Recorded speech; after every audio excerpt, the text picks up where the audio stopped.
सिर्फ 90 माइल्स, बस इतनी दूर है क्यूबा अमेरिका से।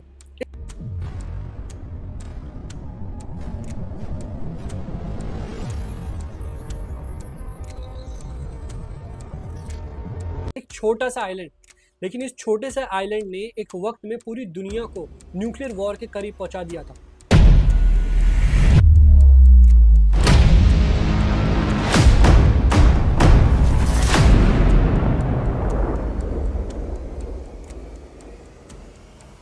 कोल्ड वॉर खत्म हो गई, सोवियत यूनियन टूट गई, लेकिन आज भी अमेरिका और क्यूबा की दुश्मनी खत्म नहीं हुई।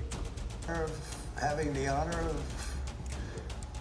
taking Cuba. That'd be good honor. That's a big honor. Taking Cuba. Taking Cuba in some form, yeah. Taking Cuba. I mean, whether I free it, take it, I think I can do anything I want with it. You want to know the truth? अब Donald Trump फिर से Cuba को aggressively target कर रहा है। क्यों? क्या Cuba सच में अमेरिका के लिए थ्रेट है, या फिर से गेम के पीछे कुछ और चल रहा है? Power, politics, oil, military business, या एक बड़ा जियोपॉलिटिकल चेस गेम? क्यूबा दुनिया के मैप पर छोटा लग सकता है, लेकिन जियोपॉलिटिक्स में साइज मैटर नहीं करता। क्यूबा जो है वो अमेरिका के बिल्कुल पास है, और अगर क्यूबा में कोई हॉस्टाइल पावर अपनी मिलिट्री या इंटेलिजेंस सेटअप कर ले तो अमेरिका उसे नेशनल सिक्योरिटी थ्रेट मानता है। कोल्ड वॉर के टाइम सोवियत यूनियन ने इसी क्यूबा में न्यूक्लियर मिसाइल डिप्लो कर दिए थे। 1962 दुनिया न्यूक्लियर वॉर के सबसे करीब पहुंच गई थी। अमेरिका ने उस दिन एक लेसन सीखा कि क्यूबा को इग्नोर नहीं किया जा सकता। ये सिर्फ एक आइलैंड नहीं है, अमेरिका के बैकयार्ड में खड़ा एक पॉलिटिकल सिंबल है, एंटी अमेरिकन मूवमेंट का सिंबल है, और कोल्ड वॉर की अनफिनिश्ड स्टोरी का सिंबल है।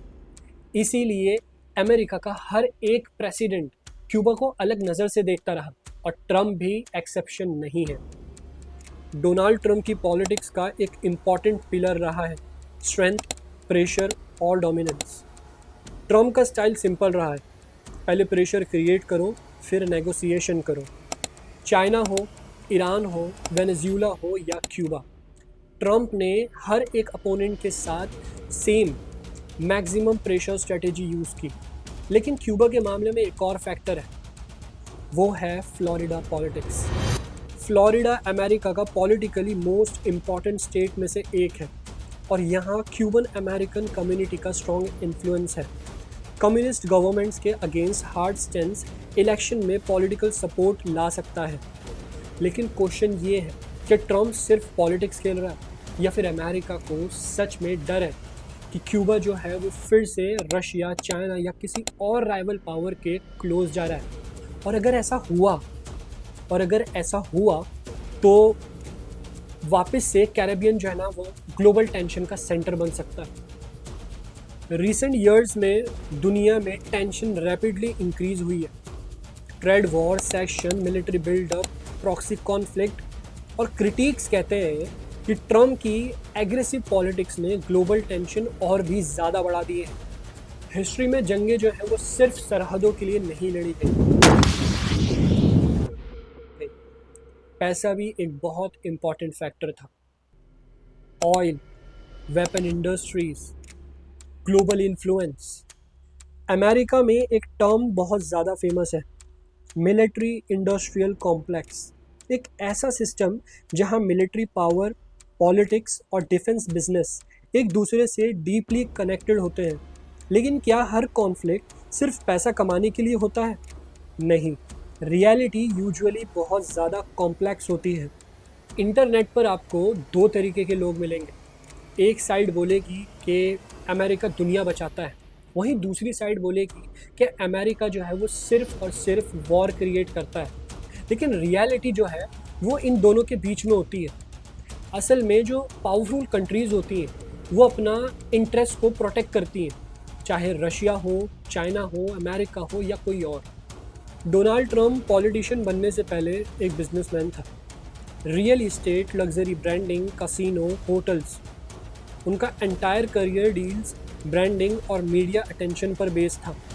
क्रिटिक्स कहते हैं कि ट्रम्प का बिजनेस मॉडल पब्लिसिटी और प्रेशर क्रिएट करके एडवांटेज लेना था। ट्रम्प से लिंक कई सारे बिजनेसेस बैंकरप्ट हुए, कई वेंचर्स फेल हुए और वहीं सपोर्टर्स कहते हैं कि रिस्क लेना ही बिजनेस होता है। और इसी एग्रेसिव माइंडसेट को लेकर ट्रम्प पॉलिटिक्स में आए। क्वेश्चन ये नहीं है कि कंट्रीज वीक है, क्वेश्चन ये है कि ग्लोबल सिस्टम कितना इंटरकनेक्टेड है। अमेरिका के पास सिर्फ मिलिट्री पावर नहीं है, डॉलर पावर भी है। ग्लोबल ट्रेड का लार्ज पार्ट यूएस डॉलर में होता है। अमेरिका सेक्शन लगा सकता है, बैंकिंग एक्सेस ब्लॉक कर सकता है, टेक्नोलॉजिकल रेस्ट्रिक्शंस लगा सकता है। इसीलिए काफ़ी सारी कंट्रीज जो हैं वो डायरेक्टली अपोज करने से बचती हैं। इंडिया जैसी countries usually balancing strategy use करती हैं।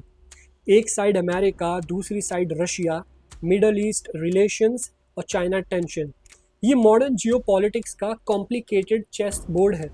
अमेरिका की हिस्ट्री सिर्फ डेमोक्रेसी की स्टोरी नहीं है, ये पावर की स्टोरी भी है, एक्सपांशन की स्टोरी, वॉर की स्टोरी, इनोवेशन की स्टोरी और ग्लोबल डोमिनेंस की स्टोरी।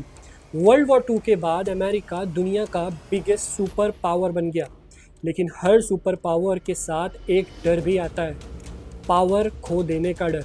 आज दुनिया मल्टीपोलर बन रही है, चाइना राइज कर रहा है, रशिया एक्टिव है और मिडल ईस्ट अनस्टेबल है।